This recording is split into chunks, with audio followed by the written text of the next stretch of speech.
warahmatullahi wabarakatuh. Waalaikumsalam warahmatullahi wabarakatuh. Ya, terima kasih atas kehadiran rekan-rekan semua.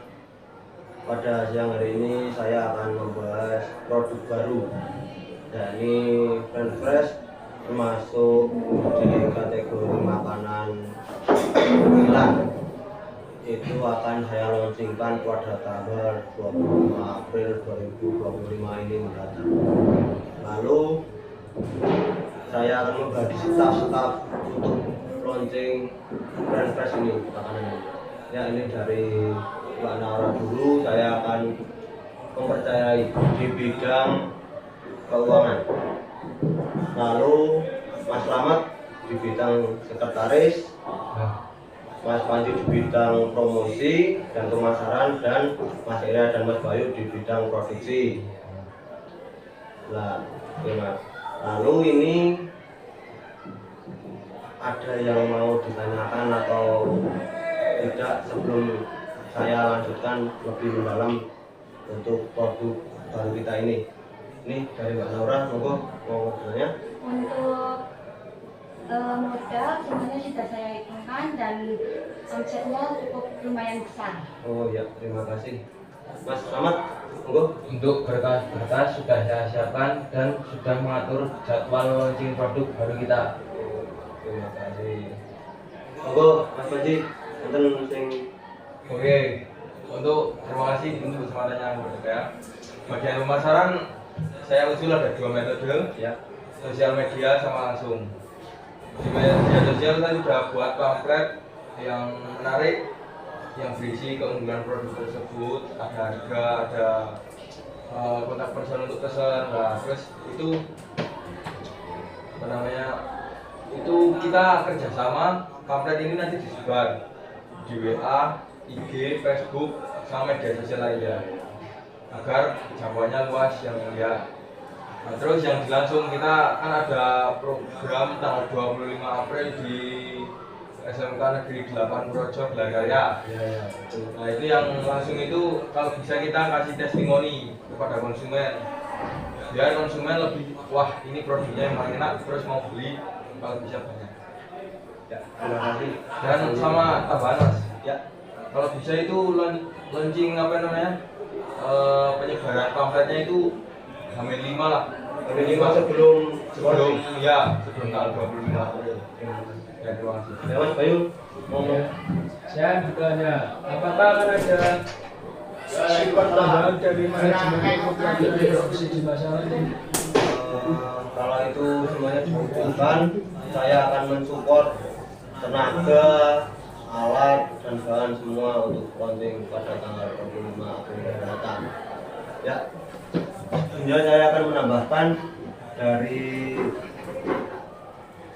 ini, dari ancaman French Fresh yang kita buat ini. Nah, ini dari pertama, persaingan sangat ketat pada waktu-waktu dekat ini dengan PT-PT yang besar seperti KFC, McDonald, dan kedua, regulasi dan standar kesehatan itu yang dapat menjadi ancaman terbesar kita. Nah, ini karena kentang goreng itu atau French Fresh itu digoreng menggunakan minyak yang cara-caranya itu berulang-ulang kali. Ini dipakai, besok didapin lagi, dipakai lagi, kan itu menjadi ancaman terbesar buat kita. Mungkin Ya. kalau sekali goreng itu jangan apa namanya, jangan itu minyaknya dipakai berikutnya jangan. Kalau jangka waktu sehari itulah boleh. Kalau hari selanjutnya kalau biasa itu bisa membuat. Itu gimana Mbak Naura? Ya. Anggarannya bisa disesuaikan? Ya, sepertinya bisa karena omset yang kita dapat juga cukup lumayan besar. Kemungkinan Nanti bisa diusahakan. Dan lalu yang ketiga, cuaca dan musim. Kentang itu kan tergantung cuaca dan musim saat mau panen, itu menjadi kualitas yang baik atau tidak, harganya lambung atau tidak, kan itu tergantung cuaca dan musiman. ini bisa dicari di petani-petani seperti petani Wonosobo, Temanggung, itu termasuk kentang-kentang yang berkualitas tinggi karena di sana ya juga datarannya juga mendukung lah untuk bercocok tanam kentang. Izin Pak bertanya. Ya, Jika harga kentang melambung, apakah kita juga akan menaikkan harga kentang goreng yang akan kita jual itu? ini kan bisnis ya, bisnis termasuk bisnis. Jadi kita sesuaikan dengan bahan baku, lalu kita olah lagi modalnya di staf keuangan Mbak Naura. Bisa kita omongkan lagi kalau bahan utama itu seperti kentang, minyak melambung tinggi harganya. Dan lagi ya.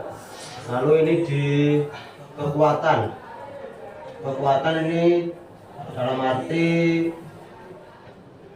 kualitas kentang yang sudah kita goreng, yakni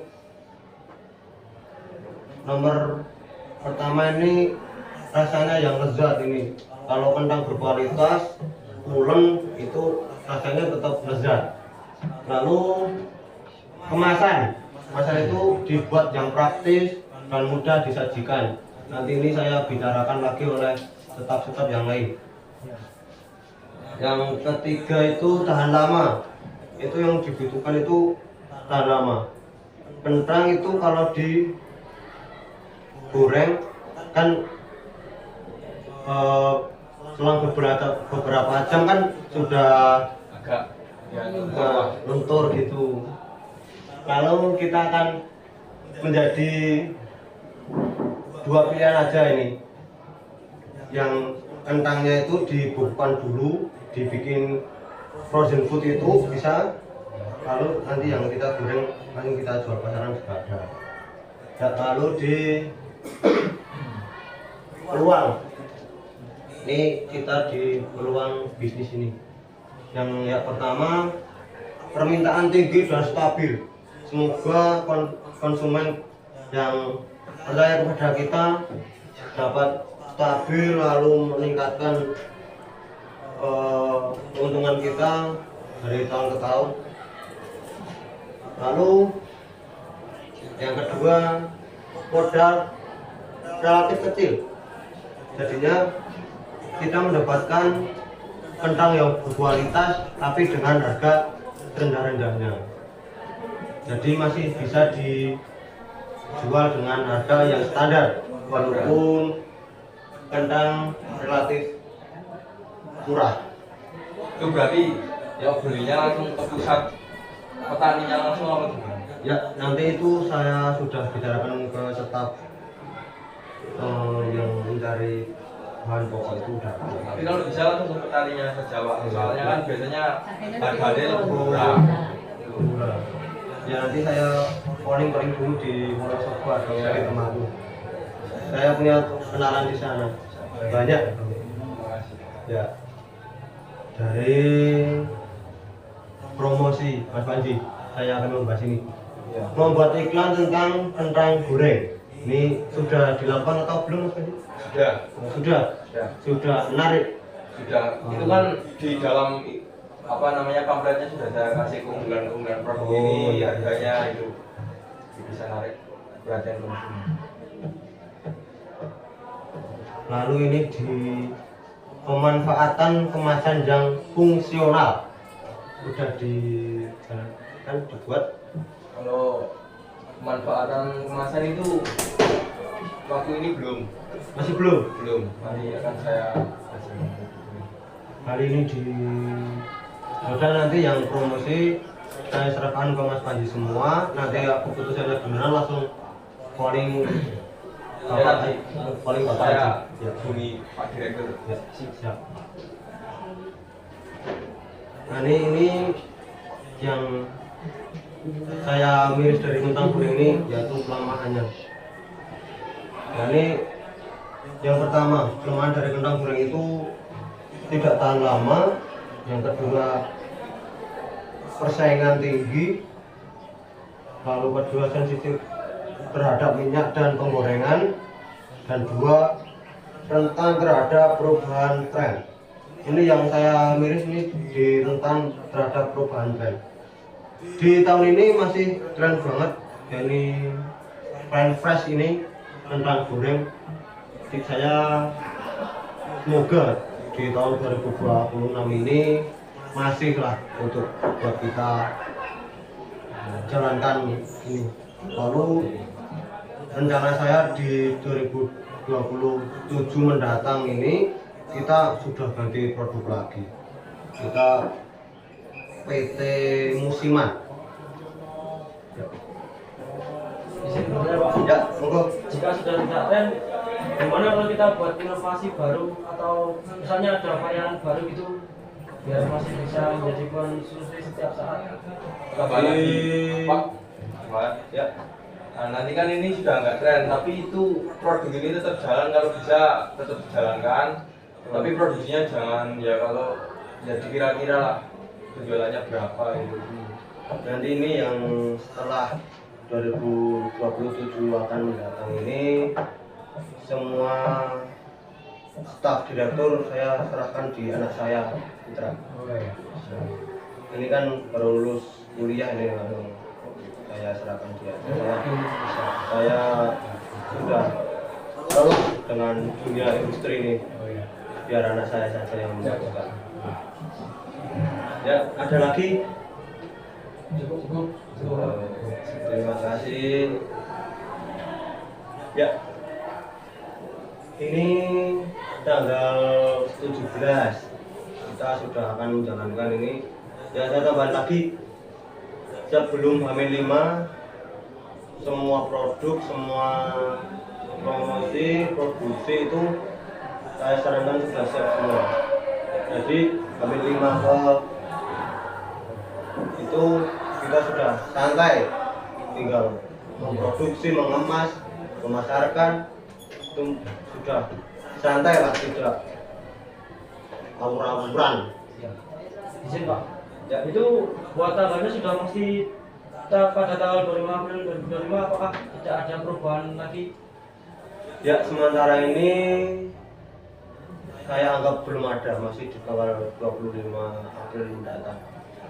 Soalnya di tanggal 25 April itu banyak kayaknya feeling saya mengatakan di situ 25 April itu.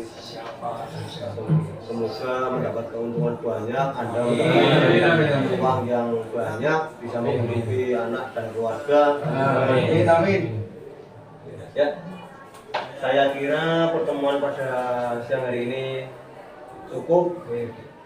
Kalau ada tutur kata yang kurang berkenan di hati rekan-rekan semua, saya minta maaf sebesar-besarnya. Saya tutup. Wassalamualaikum warahmatullahi wabarakatuh. Ya, sukses Pak.